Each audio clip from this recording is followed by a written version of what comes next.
Des hypnotiseurs par là, des hypnotiseurs par-ci, il y a beaucoup d'hypnotiseurs. Mais saviez-vous qu'il existe aussi des hypnotiseuses? La plupart d'entre vous, j'en suis certain, vont me répondre non. Et pourtant, il y en a de nos jours. Je pense notamment à une de mes amies, Edwidge Mazel, ou encore à Corinne Salier du duo Hypnose et moi. Et il en existe encore tant d'autres. Mais surtout, saviez-vous que l'une d'entre elles rencontra un franc succès dans les années 70. En ce jour spécial pour les femmes, je me devais de vous parler d'une hypnotiseuse. Et pas n'importe laquelle, celle qui m'a fasciné durant mon apprentissage de l'hypnose. J'ai nommé l'incroyable Pat Collins.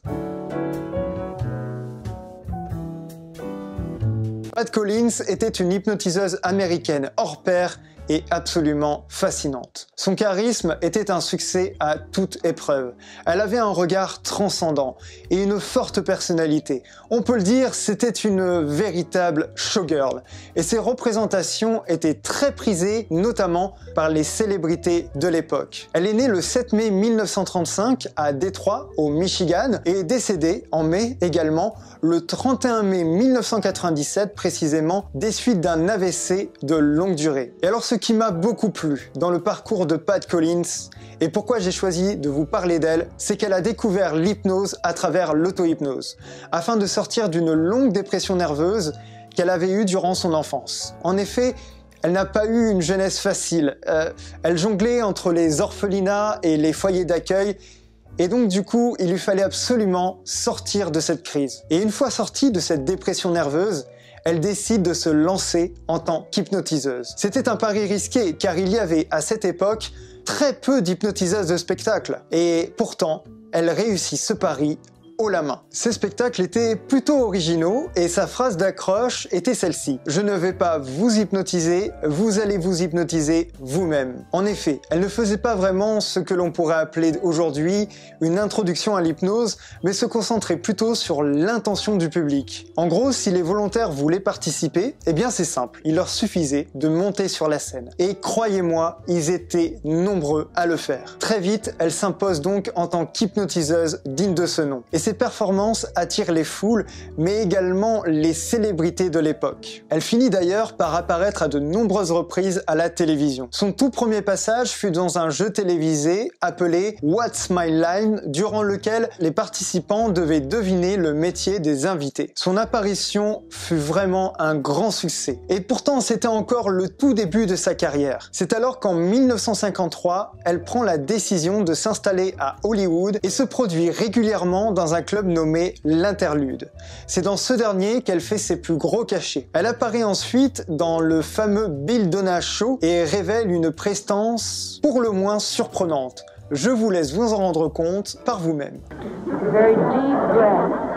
For the past 5 minutes, you have been wasting your talents. Sleep way down. Mais c'est surtout lorsqu'elle se produit à Las Vegas en 1965 que tout s'accélère pour elle et qu'elle gagne en célébrité. À tel point qu'elle finit même par jouer son propre rôle dans un sitcom très populaire de l'époque appelé The Lucy Show, durant lequel elle réalise des performances hypnotiques.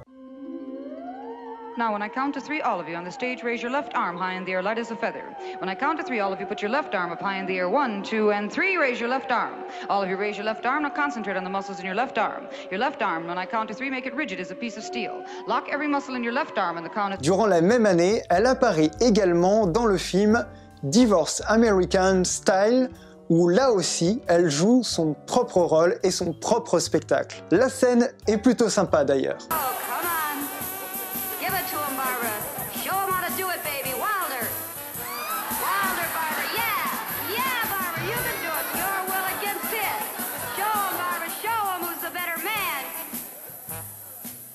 Take my hand up to you, Barbara.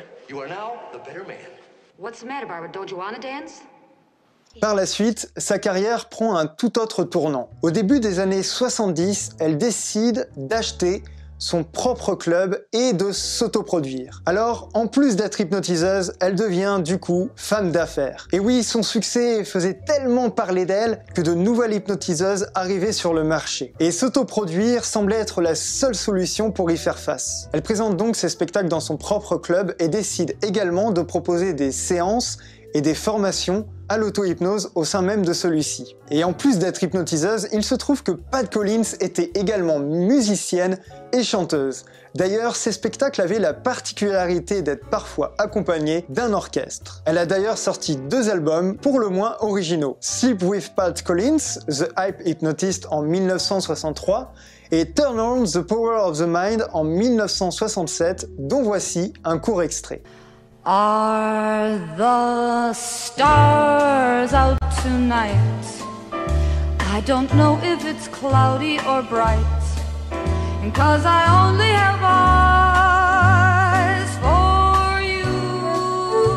Tout semblait aller pour le mieux pour elle. D'ailleurs, au plus gros de sa carrière, on raconte qu'elle arrivait à obtenir 4000 $ à la semaine. C'est pas rien. Et elle se produit pendant de longues années, jusqu'à environ 1992. Malheureusement, elle est ensuite frappée d'un AVC, qui la fatigue énormément et qui l'empêche de se produire autant qu'avant. Ses spectacles et son approche deviendront cependant par la suite une référence dans le milieu de l'hypnose. Personnellement, je pense que cette femme marquera à tout jamais l'histoire de l'hypnose de spectacle. Nous arrivons à la fin de cette vidéo sur Pat Collins. Si vous voulez en savoir plus sur elle et sur son approche, je vous laisse quelques liens ainsi que même des vidéos en description. Si cette vidéo vous a plu, n'hésitez pas à me laisser un petit pouce bleu juste en dessous de celle-ci. Et surtout, si l'histoire de l'hypnose vous intéresse, n'hésitez pas à vous abonner si ce n'est pas déjà fait, car je prévois de futurs projets là-dessus. Et surtout, n'oubliez pas d'activer la petite cloche. Sur ce, je vous dis à très bientôt pour une nouvelle vidéo. Portez-vous bien.